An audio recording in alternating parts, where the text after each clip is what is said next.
ওম নমঃ শিবায়। সবাইকে জানাই শ্রাবণ মাসের আন্তরিক শুভেচ্ছা ও ভালোবাসা। আজ হচ্ছে শ্রাবণ মাসের দ্বিতীয় সোমবার। হিন্দু ধর্মে শ্রাবণ মাস ভগবান মহাদেব শিবের আরাধনার জন্য সবচেয়ে পবিত্র মাসগুলোর মধ্যে একটি এবং বিশ্বাস করা হয় এই মাসে ভক্তি ভরে শিবের পূজা করলে তিনি খুব সহজেই ভক্তের প্রার্থনা গ্রহণ করেন। বিশেষ করে প্রতি সোমবার শিবলিঙ্গে জল, দুধ, বেলপাতা, ধূত্রা, আকন্দ ফুল ইত্যাদি অর্পণ করা অত্যন্ত শুভ বলে মনে করা হয়।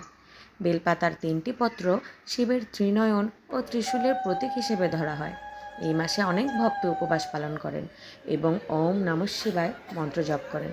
শ্রাবণ মাস আমাদের ভক্তি, সংযম, আত্মশুদ্ধি ও মানব সেবার শিক্ষা দেয়।